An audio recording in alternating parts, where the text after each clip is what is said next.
Hello दोस्तों, the civil academy में एक बार फिर आपका स्वागत है। मैं हूं अमरेंद्र कुमार। एक बार फिर हम आ चुके हैं समाजवाद एवं साम्यवाद का दूसरा पार्ट लेकर के। इसके पहले पार्ट में हम लोगों ने पढ़ा था कि समाजवाद क्या है और उसकी उत्पत्ति कैसे हुई, लेकिन और उसके बाद हम लोगों ने पढ़ा था कि कार्ल मार्क्स की व्यक्तिगत परिचय क्या है। ठीक है। और कार्ल मार्क्स और फ्रेडरिक एंगल्स के जो 100 में घोषणा पत्र मिल करके निकाले थे, जिसमें कार्ल मार्क्स ने अपने आर्थिक, राजनीतिक, सामाजिक विचारों को स्पष्ट रूप से लोगों के सामने रखा था, जो आगे चल करके समाजवादियों का जनक कहलाया था। और उसके बाद दास कैपिटल नाम करके एक बुक लिखे थे, जो समाजवादियों की बाइबिल के रूप में आगे चल के साबित हुई। ठीक है। उसके बाद ये दूसरा पार्ट होगा, जिसमें उसी से आगे बढ़ते हुए हम लोग देखेंगे कि कार्ल मार्क्स तथा प्रथम अंतर्राष्ट्रीय संघ समाजवादियों आंदोलन के इतिहास में अत्यंत महत्वपूर्ण एक घटना थी। 1864 में प्रथम अंतर्राष्ट्रीय संघ की स्थापना। इस अंतर्राष्ट्रीय संघ के स्थापना का श्रेय कार्ल मार्क्स को जाता है। इस स्थापना संघ के शुरुआती भाषण में ही कार्ल मार्क्स ने कहा था कि श्रमिक अपने स्थिति का सुधार या इससे मुक्ति स्वयं ही पा सकते हैं। और उन्होंने ये भी बताया कि जब तक उद्योग के साधन पर व्यक्तिगत हस्तक्षेप रहेगा, तब तक मशीन में सुधार या उद्योग में विज्ञान का प्रयोग या श्रमिकों के स्थिति में सुधार नहीं हो सकता। और उन्होंने एक काफ़ी अत्यंत महत्वपूर्ण नारा दिया, जिसमें बताया कि कर्तव्य के बिना अधिकार नहीं और अधिकार के बिना कर्तव्य नहीं, जो आगे चल करके समाजवादी आंदोलन के लिए काफ़ी महत्वपूर्ण साबित हुआ।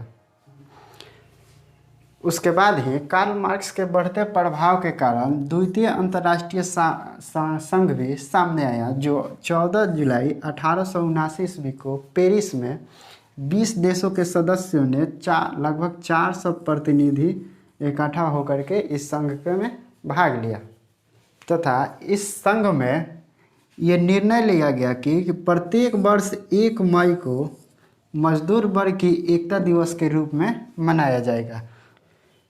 ठीक उसके अगले साल ही 1 मई 1890 को यूरोप एवं अमेरिका के लगभग 1 लाख मजदूरों ने हड़ताल पर चले गए, जिसके कारण सरकार को मजबूर होकर के ये मानना पड़ा कि प्रत्येक वर्ष 1 मई को मजदूर दिवस के रूप में मनाया जाएगा। तब से आज तक 1 मई को मजदूर दिवस या मजदूर एकता दिवस के रूप में मनाया जाता है। के बाद भी मजदूर पे किए गए अत्याचार के विरोध में आंदोलन करने का कोई अधिकार नहीं था, लेकिन इस द्वितीय अंतर्राष्ट्रीय संघ में इसका भी एक बहुत बड़ी उपलब्धि रही कि सैन्यवाद एवं युद्ध के विरुद्ध आंदोलन कर सकता था कृषक वर्ग या मजदूर वर्ग या श्रमिक वर्ग, एवं उसे राष्ट्रीय स्वतंत्रता के लिए अधिकार पर जोर दिया गया। यहीं पे प्रथम और द्वितीय अंतर्राष्ट्रीय संघ एक तरह काफ़ी सफल साबित हुई। उसके बाद हम लोग देखते हैं कि 1917 में बोल्शेविक क्रांति और बोल्शेविक क्रांति के कारण क्या थे।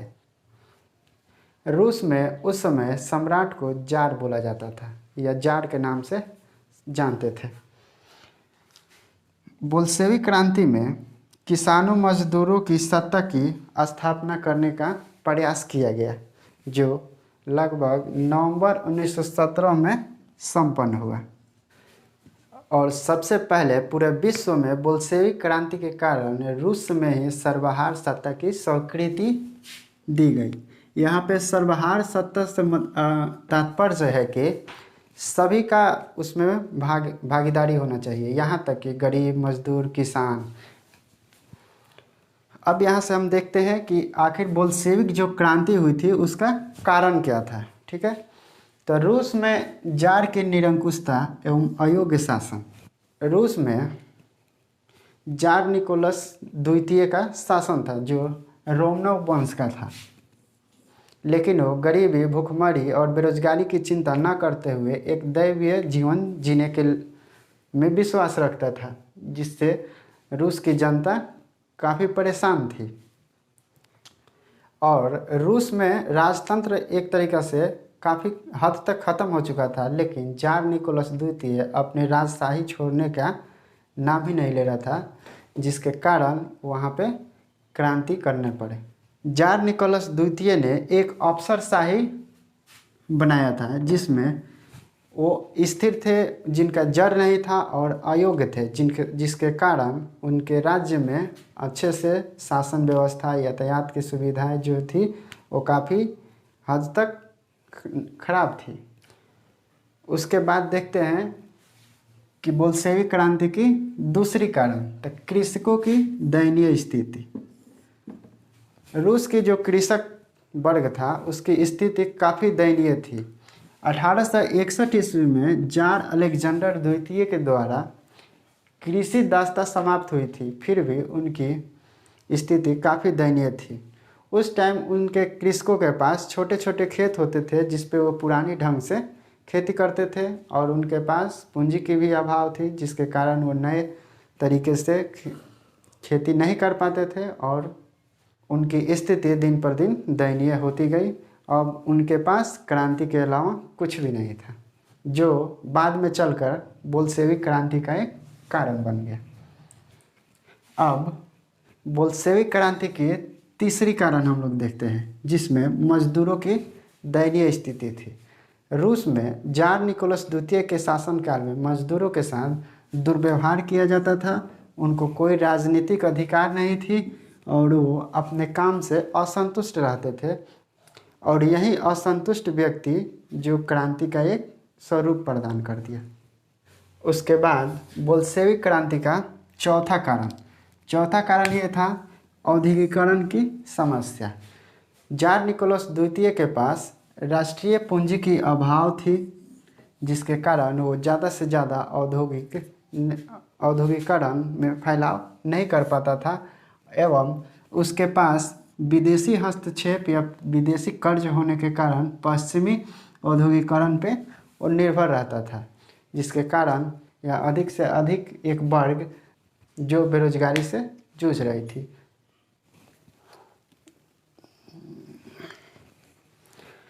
उसके बाद बोल्शेविक क्रांति का अगला कारण रूसीकरण की नीति थी। रूस की जार निकोलस ये चाहता था कि अलग अलग देशों से आए हुए रूस में व्यक्ति जैसे फिन, जर्मन, यहूदी, पोलो और इनकी भाषा, रहने सहने या रस्म रिवाज जो अलग अलग थी, उन सब पे ज़बरदस्ती जार निकोलस द्वितीय ने अपनी भाषा, शिक्षा और संस्कृति को थोपने का प्रयास किया, जिससे 1863 में पोलो ने रूसीकरण की नीति के विरुद्ध विद्रोह किया, लेकिन बहुत जल्द ही रूसी सरकार द्वारा इस विद्रोह को दबा दिया गया। उसके बाद बोल्शेविक क्रांति का अगला कारण विदेशी घटना का प्रभाव था। विदेशी घटना का प्रभाव में सबसे पहले क्रीमिया युद्ध में रूस की पराजय का कारण बना और रूस जैसे महाशक्ति जो अपने आप को महाशक्ति समझती थी, उसे क्रीमिया से युद्ध में हारने के बाद वहाँ के जनता का एक भ्रम टूट गया कि इतने बड़े देश होकर के एक छोटी सी देश से कैसे हार सकता है, और वहीं पे लोगों ने रूस में सुधार युग का आरंभ कर दिया। उसके बाद ही 1904 या 4 से 5 ईस्वी में जापान से रूस का युद्ध हो जाता है, जिसमें रूस को पराजय का सामना करना पड़ता है। वहाँ से भी जो बची खुची विश्वास थी रूसी जनता के पास वो टूट जाता है। उसके बाद 1904 से 5 ईस्वी के बीच रूस का जापान के साथ युद्ध होता है, ठीक है, जिसमें रूस को पराजय का सामना करना पड़ता है। यहाँ पे जापान ने क्या किया कि रूसी सेना को हराने के बाद उसके कपड़े फाड़ करके या निर्वस्त्र कर करके उसको अपने देश लौटा देता है। जैसे ही रूसी सेना अपने देश में प्रवेश करती है, उसके बाद ही जनता देखते रह जाती है और वहीं पे जार निकोलस द्वितीय का एक बड़ा सच लोगों के सामने आता है, जिसमें पता चलता है कि रूस एक महान शक्ति नहीं है। अगर यदि रहता कि रूस जापान जैसे एक छोटे देश से कैसे हार सकता है। और वहीं पे 1905 की क्रांति की नींव पड़ गई।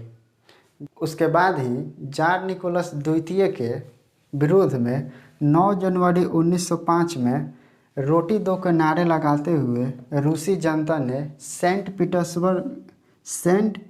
पीटर्सबर्ग स्थित महल की ओर जाने लगी, जिससे देखते हुए जार निकोलस द्वितीय ने इन निहत्थे लोगों पे गोली चलवा दिया, जिसके कारण हजारों लोगों की वहीं पे मृत्यु हो गई। और तब से 22 जनवरी अर्थात पुराने कैलेंडर में 9 जनवरी को खूनी रविवार के रूप में मनाया जाता है, क्योंकि 9 जनवरी 1905 को जब सेंट पीटर्सबर्ग के सामने रोटी दो के नारे लगाते हुए लोगों पे गोली चलाया गया, वो दिन रविवार का था।